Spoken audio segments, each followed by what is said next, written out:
Welcome. Sit down.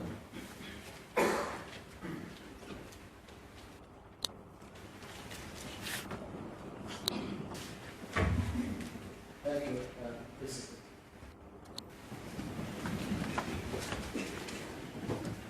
The Speaker of the County Assembly of Kiambu, honorable members, the clerk of the Assembly,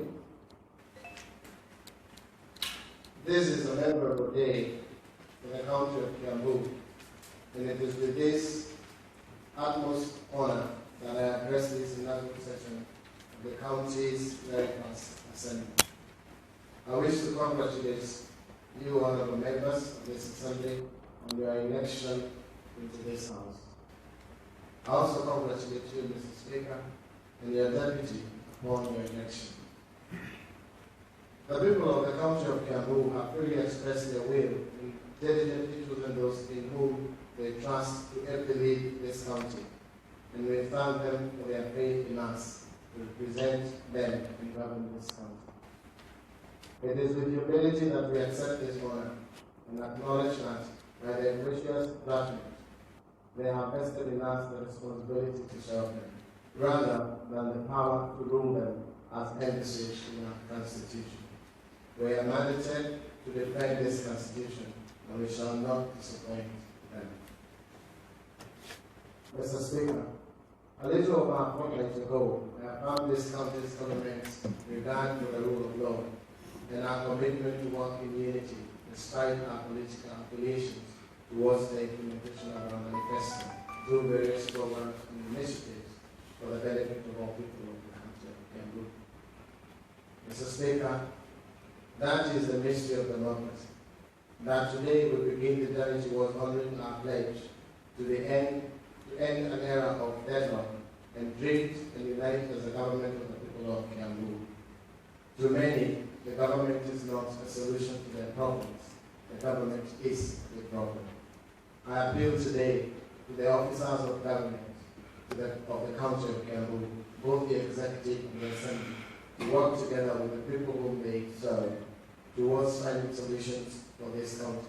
Together, this great county will unite, endure, and prosper. Mr. Speaker, in this regard, I want to remind the honorable members of this assembly that there will be instances where there will be disagreements or differences of opinion between the executive and this house. We should never let these differences impede our ability to deliver efficiently and effectively to the people of the county of Kiambu. I appeal for tolerance and acknowledgement of the value of debate in the execution of our mandate. The days of degrading each other publicly are days of the past and are no place in our government.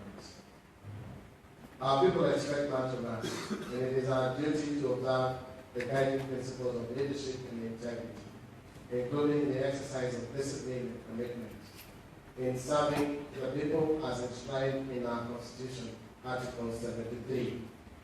In appointing the members of various working committees of this House, it will be expected that we shall demonstrate respect for the people and render selfless services based solely on the public interest and demonstrated by honesty in the execution of our public duties. To whom much is given, much is expected. Mr. Speaker, in our agenda for change, we stated our commitment to improving the lives of our people by investing in our agriculture, infrastructure, health, and education facilities. We stated that we will be a government of implementation and a government of action. We promised this, that we will be a government of visible achievements, a government that places greater emphasis on programs for the common man and woman, and a government working with sense of agency, self-confidence, and mindful of the need of fair distribution of services to every region, district, and town. In doing so, Mr. Speaker, we shall be guided by the Republic's economic blueprint encapsulated in Vision 2030. This vision, as we all know, seeks to propel the country into a middle-income country, which high standards of living for all by the year 2030.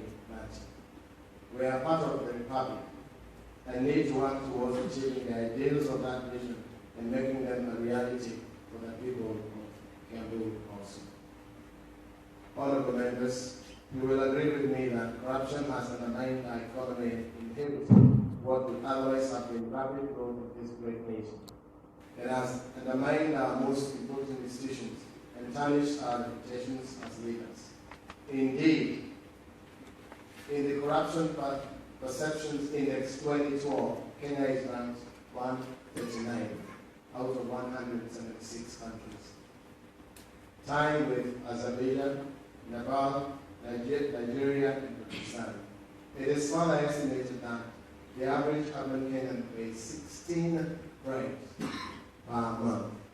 As state officers to whom authority has been assigned by the people, let us declare Kiambu County a corruption-free zone.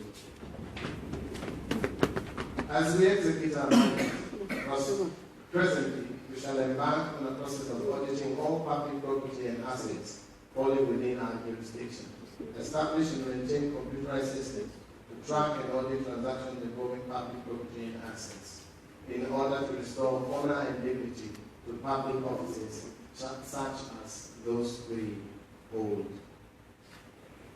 Mr. Speaker, on agriculture. Honorable members, agriculture dominates Kenya's economy, and it is the largest contributor to our gross domestic product, employing to 70% of the country's population. Kiambu is a hub of agricultural activity. However, while our country is well endowed with this agricultural produce, our people have not fully benefited because we have not embraced the value of the production process. We are growing crops, we are not manufacturing, packaging, and marketing as we should. My agenda for change identifies agriculture as the engine for socio-economic growth and development, with a wholesome focus on the commercialization of the agricultural value chain and promotion of private sector participation. Towards this goal, Mr. Speaker, we shall develop a long-term agricultural development program and drawing from it the smallholder commercialization programs. Mr. Speaker, we shall focus on kickstarting the transformation of agriculture with smallholder farmers in our county. Part of this initiative will be the rehabilitation of existing and construction of new feeder roads to allow easy access by farmers to markets. As part of the enhancement of the agricultural value chain, especially processing and marketing, we shall set up agricultural business training centers where our youth shall be trained and prepared for self-employment along the agricultural value chain. In addition, Mr. Speaker, my government policy to provide investment incentives to the private sector will also trigger significant investments in the agriculture and agricultural value chain. Today, we proudly recognize the success of indigenous private sector enterprises, including Githunguri Dairies, Brookside, amongst others, which have made substantial investments in the agricultural sector and created thousands of jobs for our people. We now need to create the right environment for more of these to not only establish, but to thrive. Mr. Speaker, as part of this government's effort to improve farmers' access to financial services, we shall engage with the commercial banks, development financial institutions, microfinance institutions, and other financial service providers to initiate and provide more affordable credit facilities for our farmers. Finally, plant and animal disease control will be a priority for my government, and consequently, we will encourage investment in this area while working hand in hand with other institutions such as KEMRI, Carefree, and the national government. Mr. Speaker, on infrastructure. Honorable members, this administration will patronize urban planning and the development of infrastructure across the county. It is a fact that most of our urban centers are poorly planned, with little or no sanitation, sewage systems and waste disposal facilities, a matter greatly affecting and negatively impacting on our public health. Water is life, Mr. Speaker. Over 13 million Kenyans lack access to an improved water supply, and 19 million lack access to improved sanitation. As a result, water supplies, sanitation, and and hygiene-related diseases and associated conditions such as anemia, diarrhea, malnutrition, and the number 1 cause of high hospitalization and mortality in Kenya. Mr. Speaker, proper management of our waste and provision of water and sanitation to all is in a properly managed and sustainable process will restore the dignity of many and improve our general well-being and health of our people. We commit to undertaking institutional reforms within the water sector, which will involve the separation of the policy development, sustainable development of water resources, water regulation and water service delivery.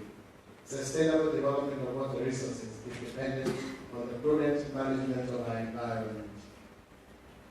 Honorable members know that this country is faced with serious environmental degradation.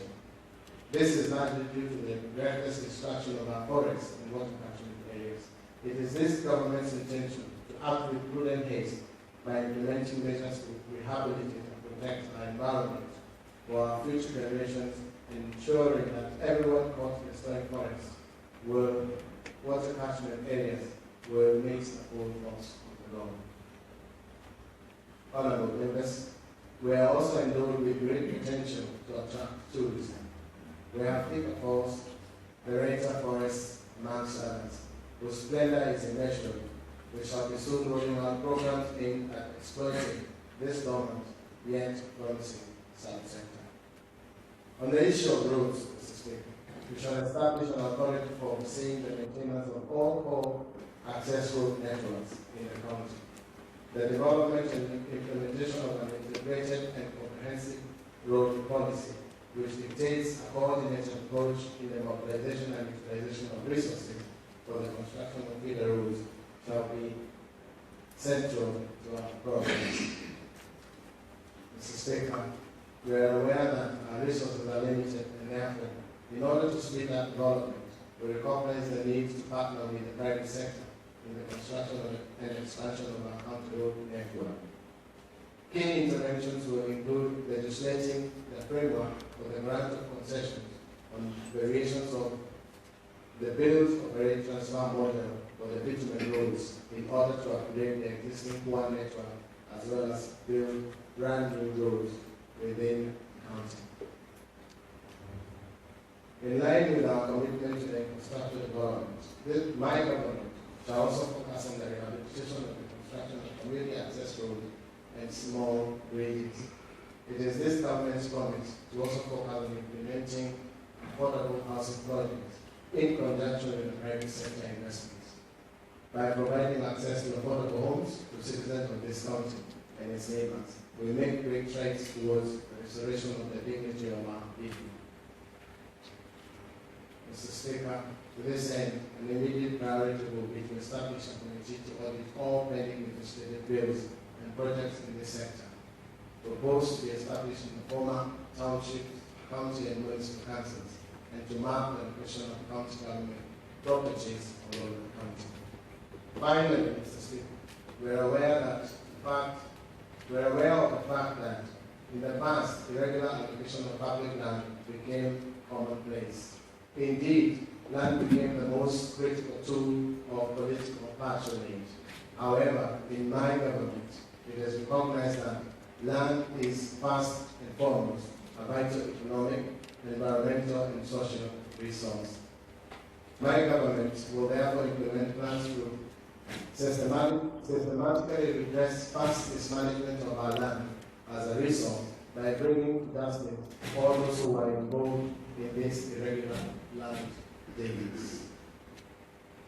Our mandate is not only to construct the county, but reconstruct the county and to determine the desired patterns of land use, develop guidelines for such land use, as well as capital investment framework for development programs in alignment with other counties in the Republic. In so doing, Mr. Speaker, we are legislatively required to indicate where public and private development will take place and where infrastructure investment will take place. It shall be the directive of this Assembly to give effective to these obligations and one of our priority areas of focus on land use will be to legislate on the use of public land, including the land surrendered by private developers in subdivision schemes. The import of legislation will be to ensure that those surrendering land for public use also develop the public utilities and amenities that will be required on that land, such as parks, free primary schools, playing fields, etc. There will no longer be room for public land to lie idle and fall into the hands of greedy few in the exclusion of the people and road. Mr. Speaker, on health, honorable members, our vision for the health sector is a provision of accessible, affordable, and quality health care for all people of Cameroon. Today, it is estimated that maternal mortality rate in Kenya is 488 deaths per 100,000 live births. This is one too many deaths, and we cannot allow tears of death to replace the tears of joy at the birth of a child. His Excellency, our President, has declared that maternity care will be free for women in public health care facilities, and it is our obligation to honor this commitment through the elimination of maternity fees to reduce the occurrence of preventable deaths in our community health centers. Mr. Speaker, our free maternal health care initiative shall pay huge dividends to our people.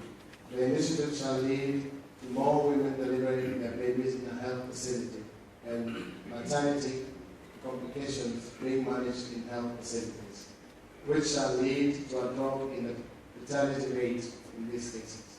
We shall increase antenatal care attendance by providing opportunities for health workers to identify and address any health challenges that is likely to lead to complications during and after delivery. Those who say we cannot sustain the free health care, our answer is that we cannot sustain the death of our mothers, the pain of our children, the tears of our families. To those who steal drugs, we provide to our mothers, pregnant women, and children. We today declare you public enemies. We will go after you with the full force of the law. We cannot allow you to continue to sabotage the health of our people.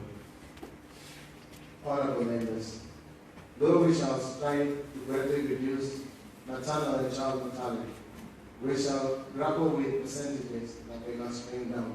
We still face the problem of drugs being carted away, and we still need to build more hospitals and health centers. We are determined to overcome these challenges. We shall not rest until we achieve the goal of Cameroon with accessible, affordable, effective, and well-managed health systems. Finally, honorable members, we shall also increase the number of ambulances to rapidly respond to emergency situations. We shall also work in harmony with the national government to increase the number of medical officers and facilities within the county, in line with the government goal of universal health for all. Mr. Speaker, on education. Members, it was our pledge to support our children who are denied education as a result of poverty. Ignorance is the biggest obstacle to the fight against poverty, and a person without education is not empowered to take advantage of life's opportunities. Mr. Speaker, this county boasts having the largest concentration of universities in the country, not to mention national and provincial schools. Despite the fact that Cameroon County is well endowed with all these excellent educational institutions, our students do not perform as well as they should in national exams. Honorable members, the cornerstone of our intervention in the education sector shall be improving access to free primary education services and improving the effectiveness of our teachers through engagement of the Teaching Service Commission and implementation of pay reforms. Simple but critical initiatives, such as the creation of a management of a personnel file for every teacher, shall mark the first step towards establishing a reliable human resource database management system that will support a credible database for teachers in our schools in the pre-primary education sector. We shall also propose legislation to regulate the pre-primary education sector in our country to create balanced and affordable access to education for our young children. We shall work closely with stakeholders in the education sector to root out what ails this critical sector and address it appropriately for our children's young minds are those of the leaders of tomorrow. Mr. Speaker, honorable members, Kiambu County, adjacent to the capital city of Nairobi, is strategically placed for great economic growth and to become a model county. We have the opportunity to lead the way, and we are aware that every county in Kenya will be watching with bated breath to see what we are doing. We shall resist the urge to disappoint them. As a composite and cosmopolitan country of 1.8 million people, Kiambu has the basic foundation and infrastructure for wealth creation and economic prosperity. We do not need to reinvent the wheel. We've been blessed with all we need to flourish, and we will work with what God has so lavishly bestowed upon our country. I envision a country where our young men and women shall not suffocate under the yoke of unemployment, but will be gainfully engaged, whether self-employment or otherwise, but either way, contributing to the well-being of our country in this great nation. Honorable members, this government shall implement sound economic policies to improve the socio-economic well-being of our people of Kiambu. This is not just a nice to have, it is imperative. The prospects of Kiambu economy in the medium term are bright. Significant attention shall be paid to attracting international investors to various sectors of the economy in the coming years. It is our commitment to address the matter of unemployment amongst our youth by creating an enabling environment that will allow each to enjoy the dignity that comes with a living and to vanish into oblivion the shackles and bondage of poverty amongst our youth. Mr. Speaker, we are determined to enable the youth to play their rightful roles as the mainstay of our country's quest for security, democracy, and development. In order to achieve this, we shall lead an integration and contribution of the youth into county's programs. We shall attract investors in every sector and create thousands of job opportunities for our youth by implementing minimum local labor requirements.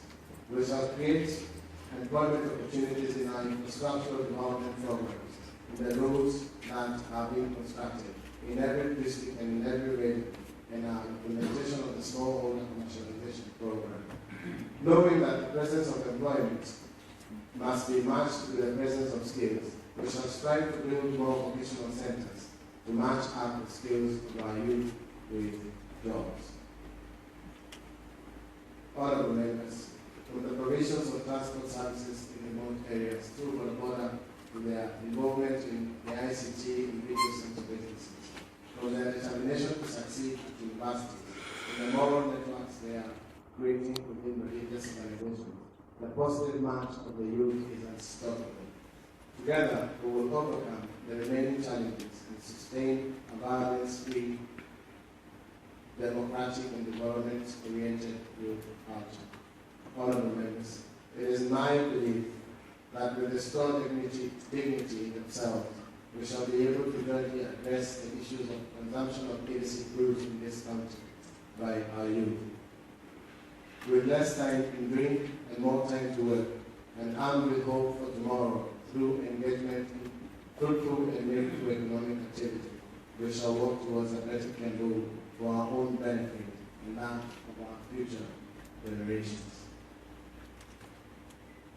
Mr. Speaker, when fear rules the hearts of the people, especially through acts of insecurity, no form of real development can take place. Each person has the right to life and ownership of property.